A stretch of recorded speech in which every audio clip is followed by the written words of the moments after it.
என்னடா வீடியோ ஆரம்பிக்கும்போது இந்த சுமாரான கோலத்தை காட்டுறேன் அப்படின்னு யோசிக்கிறீங்களா? நான் இந்த கோலம் போடுறதுக்கு பின்னாடி ஒரு பெரிய பேக் ஸ்டோரியே இருக்குது.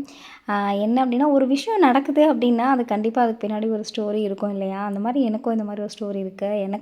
எனக்கு வந்து மேரேஜ் ஆன புதுசில் நான் வீட்டில் இருக்கும்போது இந்த சாணி இதெல்லாம் தொட்டது கூட கிடையாது. ஸோ நான் என்னோடய நேட்டிவ் வந்து சேலம். எனக்கு வந்து இந்த சாணி வலிக்கிறது இதெல்லாம் எதுவுமே சுத்தமாக தெரியாது. ஆனால் ஆஃப்டர் மேரேஜ் வந்து ஒவ்வொரு விஷயமா ஒன்று ஒன்றா தான் நான் கற்றுக்கிட்டேன். எனக்கு வந்து கல்யாணம் ஆகும்போதே எனக்கு மாமியார் இல்ல. அவங்க வந்து என்னோடய ஹஸ்பண்டோட அம்மா வந்து அவங்க சின்ன வயசாக இருக்கும்போதே இறந்துட்டாங்க. ஸோ வந்து இங்கே யாருமே கிடையாது. நான் தான் இந்த வீட்டுக்கு வரேன். என்னோடய ஹஸ்பண்டு, அவங்க அப்பா, அவங்க 2 பேர் மட்டும்தான் இருந்தாங்க. நான் தான் இங்கே வரேன். எனக்கு சமைக்க தெரியாது. இந்த மாதிரி சாணி வலிக்கிறதோ, இல்லை ஒரு டீ கூட எனக்கு போட தெரியாது. ஆனால் என் ஹஸ்பண்ட் வந்து அப்போ வந்து கொஞ்சம் கொஞ்சம் சமைப்பார்.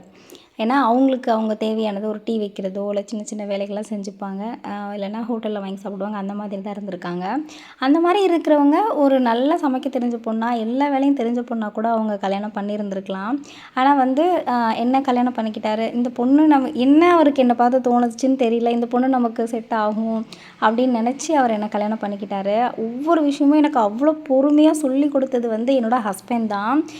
நிறைய பொண்ணுங்களுக்கு வந்து ஒன்று அவங்க அம்மா கற்றுக் கொடுத்துருப்பாங்க, இல்லைன்னா வந்து அவங்க மாமியார் கற்றுக் கொடுத்துருப்பாங்க, இல்லை வேறு யாராவது கற்றுக் கொடுத்துருப்பாங்க. ஆனால் எனக்கு கற்றுக் கொடுத்தது எல்லாமே என் ஹஸ்பண்ட் தான். நான் இந்த மாதிரி ஒரு சின்ன சின்ன வேலை செய்யும்போதும் ஏங்க கரெக்டாக இருக்கா, அம்மா கரெக்டாக இருக்கா, இது கரெக்டாக இருக்கா அப்படின்னு அவரை கேட்பேன். கேட்டு கேட்டு நான் செய்வேன். ஒரு கோலம் போடும்போது கூட இது ஓகேவா இருக்கா, இது நான் கரெக்டாக பண்ணியிருக்கேனா, இப்படி அவரை கேட்டு கேட்டு நான் செய்வேன். எனக்கு எல்லா விஷயங்களும் கற்றுக் கொடுத்தது வந்து அவர் தான். ஒரு சின்ன விஷயம், ஒரு கோலம் போடுறது கூட, இந்த சாணி வந்து கரைச்சி வலிக்கிறது கூட எனக்கு வந்து அவர் தான் கற்றுக் கொடுத்தாரு. இப்படி பிடிம்மா, இந்த மாதிரி பிடிச்சி இந்த மாதிரி நீ வந்து செய், இது கரெக்டாக இருக்கும் அப்படின்னு எனக்கு கற்றுக் கொடுத்தது அவர் தான்.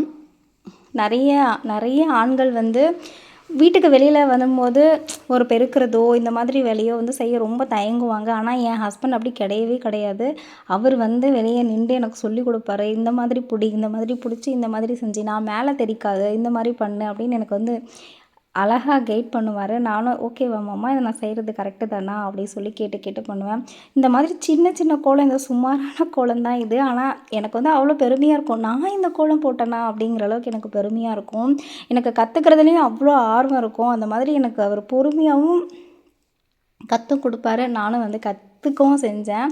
இந்த கோலப்பொடி வந்து எப்படி விடணும், சன்னமாக விடணுமா, மெலிசாக விடணுமா, எல்லாமே கற்றுக் கொடுத்தது என்னோடய ஹஸ்பண்ட் தான். எல்லாருக்கும் ஒருத்தர்கிட்ட கற்றுக்குவாங்க. நான் என் ஹஸ்பண்ட் கிட்ட தான் கற்றுக்கிட்டேன். அதான் இந்த ஸ்டோரி. இன்னொரு வீடியோவில் பார்க்கலாம். டாட்டா.